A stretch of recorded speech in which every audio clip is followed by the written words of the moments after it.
ever. And yet, when scientists dig up his skull, his teeth are almost perfect.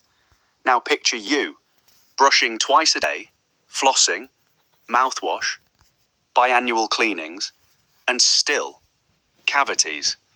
How is that possible? Today, we're solving one of the strangest puzzles in human health. Why the people with zero dental care had some of the best teeth in history, and why we, with all our modern tools, are losing the battle. The answer isn't about brushing, it's about something much bigger, and it changes how you should think about your own mouth. 2. Anthropologists have studied thousands of skeletons from before farming existed, hunter-gatherers going back over 10,000 years.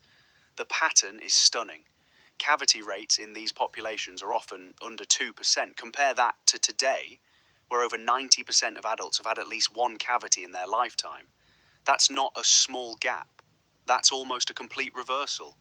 Something happened between then and now that flipped human dental health upside down. And it wasn't a lack of trying. Ancient humans had zero dental hygiene tools.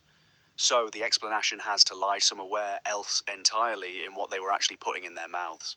3. Before we go back in time, let's understand the actual mechanism.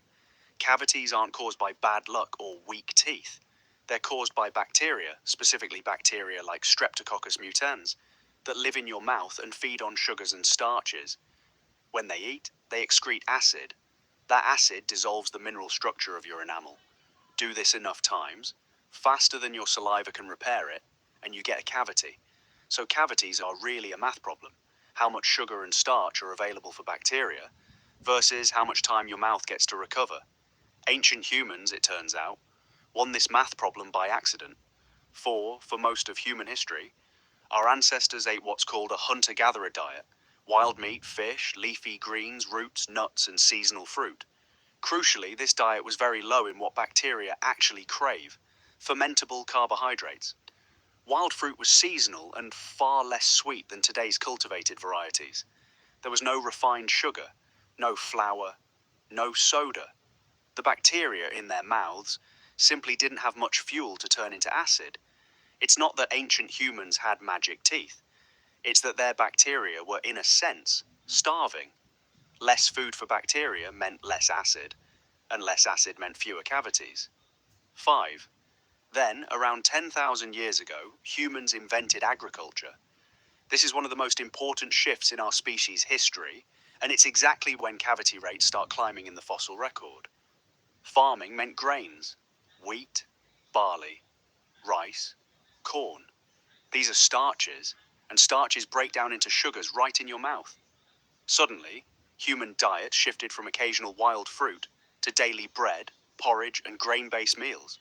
Skeletons from early farming societies show dramatically more tooth decay than their hunter-gatherer ancestors just a few thousand years earlier. Agriculture gave us civilization, but it also gave our mouths a new problem it had never faced before. 6. Here's what makes grains especially dangerous for teeth: texture. Cooked starches are sticky. When you chew bread or porridge, it doesn't just get swallowed, it clings to the grooves and surfaces of your teeth. That stickiness means that the sugar released from starch sits on your enamel far longer than a piece of raw meat or a handful of nuts ever would. Bacteria don't need much time to do damage. They need contact time. Sticky, starchy foods give bacteria hours of contact instead of minutes.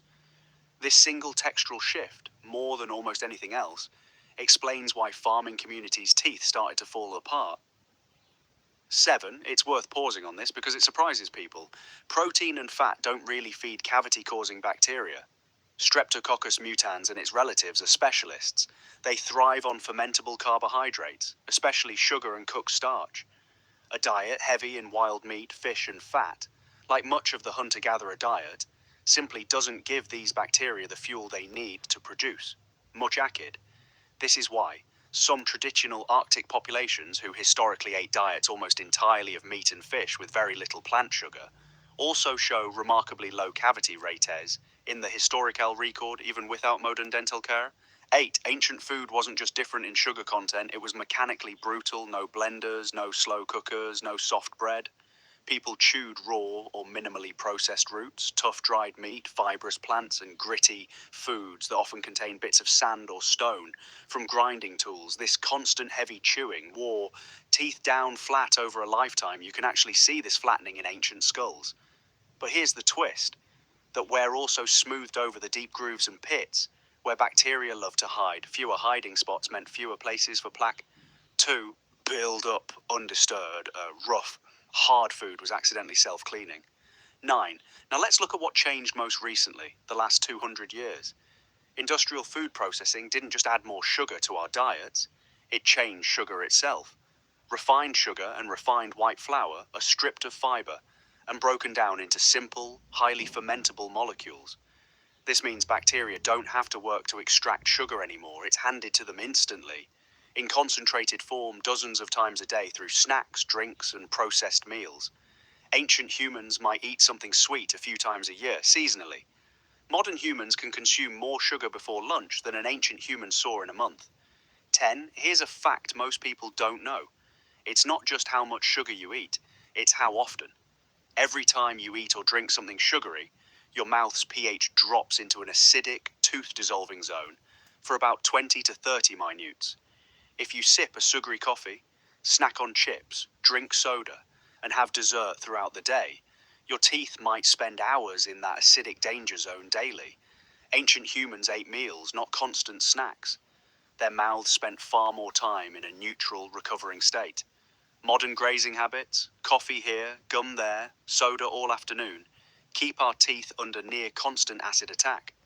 11. Saliva is actually your body's built-in cavity defense system. It neutralizes acid, washes away food debris, and is packed with calcium and phosphate minerals that literally redeposit onto your enamel to repair early damage, a process called remineralization. Ancient humans' meal patterns gave saliva plenty of time to do this job between meals, but saliva can only remineralize so fast. If acid attacks come constantly, all day, saliva never catches up. It's like trying to bail water out of a boat that's taking on water faster than you can scoop. This is one of the most underrated reasons modern mouths lose the fight. 12. Now, to be fair, we do have one major advantage ancient humans didn't. Fluoride. Fluoride strengthens enamel and makes it more resistant to acid, which is why fluoride. Toothpaste and fluoridated water have dramatically reduced cavity rates since the mid-20th century. Without fluoride, modern cavity rates would likely be far worse than they already are. But here's the catch. Fluoride is playing defense against an offense that's much stronger than anything ancient teeth ever faced. We've essentially built a better shield, but we're also facing a far bigger sword. Fluoride helps enormously. It just isn't enough to fully cancel out our modern diet. 13. There's another layer to this story. Your mouth is an ecosystem, home to hundreds of species of bacteria. Studies analyzing ancient dental plaque, called calculus, show that hunter-gatherer mouths hosted a much more diverse, balanced bacterial community. Modern mouths, by contrast, are often dominated by just a few aggressive, acid-producing species that thrive specifically on sugar and starch. Essentially, our diet didn't just feed more bacteria, it selected for the worst possible bacteria to have in charge. Over generations, this shifted the entire balance of power inside the human mouth, favoring exactly the microbes most likely to cause decay. 14. Let's be honest, ancient life wasn't a dental paradise in every way.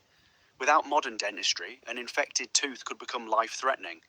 Severe tooth wear sometimes exposed the sensitive inner pulp, causing serious pain and infection. Some hunter-gatherer groups, especially those who ate a lot of wild honey or starchy tubers, did show higher cavity rates than others. The story isn't ancient humans had perfect teeth no matter what. It's that their overall diet and eating patterns created conditions where cavities specifically were rare, even though other dental problems like abscesses from severe wear absolutely still happened and could be dangerous. 15. If you plotted human cavity rates across history as a single graph, it would look like a staircase climbing upward.